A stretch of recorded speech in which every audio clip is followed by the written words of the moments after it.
Today's review on the Brooks Ghost 13. I've got your quick and dirty here on the shoe, comparing it to the Ghost 12. Starting off, we have a 12mm heel to toe drop, 12mm in the forefoot and 24 in the rear. As you can see here on the bottom, they have made some changes. A little bit of the rubber, they've actually extended it down through the midfoot a little bit. This is going to provide a little less flexibility for the shoe, which will in turn provide a little bit more stability. Whenever we are running in that transition from heel to toe, it's going to be a little bit more supportive.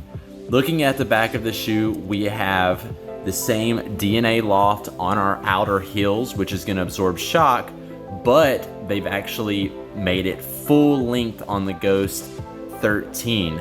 Only half of the actual platform, however, it's going to be the lateral half, the non-arch side half of the shoe. That's going to help absorb a lot of shock. They've kept the shoe at the same weight, which is really cool, but they've made the upper a little bit more flexible by making the mesh go in more of a horizontal rather than vertical.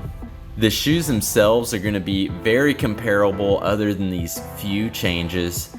They've really made a really good improvement on the shoe, and I think this is going to be quite a bit of an upgrade. Other than the midsole and the tread changing, which are going to be the two big ones, the uppers have slightly changed. We've gone to an overlay of the logo to a heat welded overlay, and then we have a cushion system around the collar, which is going to help seed the ankle much better. Overall, really good improvement. Thanks for watching. Leave a comment and buy this from my store if you have a chance. Check that description.